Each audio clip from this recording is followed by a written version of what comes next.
आइए डिस्कस करते हैं what are Ind accounting standards. Ind accounting standard क्या है? अगर मैं डिफाइन करूं तो Ind accounting standards are Indian version of IFRS. Indian version of IFRS जब बोलने का मेरा मतलब है वो ये है कि हम लोगों ने आईएफआरएस को कन्वर्ज किया अपने सिस्टम में, मतलब इंडिया में आईएफआरएस को कन्वर्ज किया। तो अब ये है कि आईएफआरएस में जो भी प्रोविजंस लिखे हुए हैं, जो भी रूल्स लिखे हुए हैं, हम लोगों ने उसको 100% as it is copy paste क्यों नहीं कर दिया? हम लोग कॉपी पेस्ट कर सकते थे। अगर हम 100% कॉपी पेस्ट करते ना तो उसको बोला जाता अडॉप्शन, जो मैंने सुना पाकिस्तान ने किया है, बहुत सारी कंट्रियों ने किया है।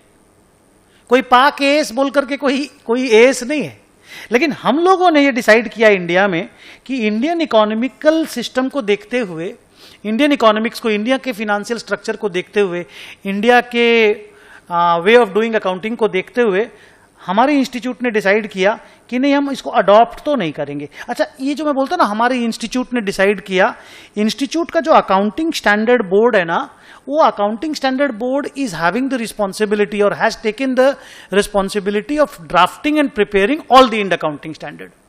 तो वो अकाउंटिंग स्टैंडर्ड बोर्ड बोलूं या मैं आईसीएआई बोलूं, बीच बीच में आप लोग इसको मैनेज कीजिएगा। तो हमारे अकाउंटिंग स्टैंडर्ड बोर्ड ने ये डिसाइड किया कि हम आईएफआरएस अडॉप्ट तो नहीं करेंगे, हम कॉपी पेस्ट तो नहीं करेंगे। हमको अगर लगे कि हमारी सिचुएशन को देखते हुए हमको उसमें कुछ चेंजेस डालने हैं तो हम चेंजेस डालेंगे। लेकिन यस, हम लोग आईएफआरएस के सोल को डिस्ट्रॉय नहीं करेंगे। जिसको बोलते हैं ना, heart and soul will not be destroyed, will not be changed. हम लोग पूरा उसके जिसको बोलते हैं बेसिक थीम को मेंटेन करेंगे, लेकिन अगर certain changes are required here and there we will do that. और उसी चेंजेस को हम लोगों ने कार्व आउट का नाम दिया। और इवन ये भी डिसाइड हुआ कि अगर हम लोगों को कुछ और एडिशनल पैराग्राफ्स डालने होंगे, कोई एडिशनल रूल डालना होगा जो आईएफआरएस में नहीं है और हम लोगों को इंडिया में चाहिए, तो हम लोगों ने वो एडिशनल रूल भी इंड एस में डाला है और उसको नाम दिया गया कार्व इन्स। आने वाले टाइम पे क्या क्या कार्व आउट्स हैं, क्या क्या कार्व इन्स हैं, मैं आप लोगों को बताऊंगा। अब देखिए, इस पूरे इंड अकाउंटिंग स्टैंडर्ड के इंप्लीमेंटेशन में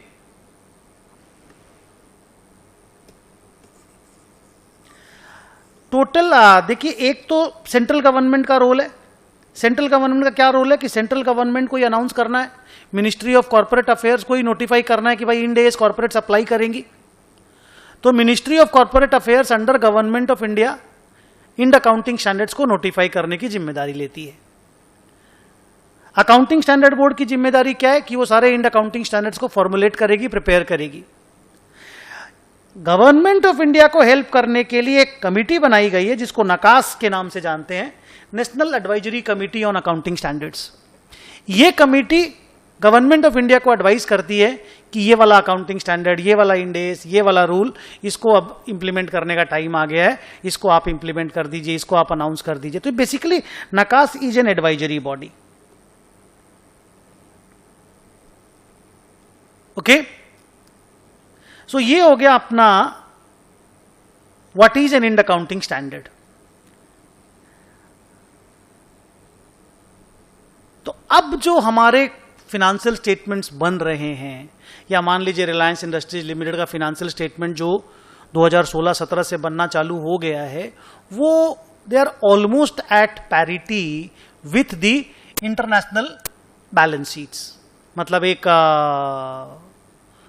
तुम्हारे माइक्रोसॉफ्ट की बैलेंस शीट जैसी होती होगी, जिलेट की बैलेंस शीट जैसी होती होगी, जनरल मोटर की बैलेंस शीट जैसी होती होगी, वैसी ही बैलेंस शीट, वैसा ही फाइनेंशियल स्टेटमेंट्स हमारे यहां पे बनने लग गया है। Even the presentation, the recognition, the measurement, everything is at par with international financial statements. ठीक है, आइए हम लोग डिस्कशन करते हैं कार्व आउट्स और कार्व इन्स के बारे में। अभी थोड़ी देर पहले मैं आपको कार्व आउट के बारे में बता रहा था। तो कार्व आउट एग्जैक्टली क्या है? Carve out are the major changes that we have made in Ind AS। और ये changes means differences between our Ind AS and IFRS। अब क्योंकि मैंने IFRS बोला ना, हम लोग अडॉप्ट तो किए नहीं, हम लोग तो कन्वर्ज किए, तो हमको तो चेंजेस करने थे। तो जो चेंजेस हमने किए ना, उन चेंजेस को हमने कार्व आउट के नाम से हाईलाइट किया। मैं आपको एक कार्व आउट बताता हूं, बड़ा इंटरेस्टिंग कार्व आउट है, और आपको लॉजिकल भी लगेगा कि नहीं यार, इंडिया में ये कार्व आउट तो होना ही चाहिए। इस तरह की चीजें इंस्टीट्यूट ने, अकाउंटिंग स्टैंडर्ड बोर्ड ने बहुत केयरफुली डिस्कस करके कार्व आउट डाला है। और ऐसा भी नहीं किया कि बहुत सारे कार्व आउट डाल दिए, इतने सारे कार्व आउट डाल दिए, इतने सारा बदलाव हो गया कि साला IFRS ही डिस्ट्रॉय हो गया, IFRS का सोल ही खत्म हो गया। ऐसा भी नहीं किया गया। Very few carve outs here and there which were considered absolutely essential, सिर्फ उन्हीं कार्व आउट को हम लोगों ने डाला है।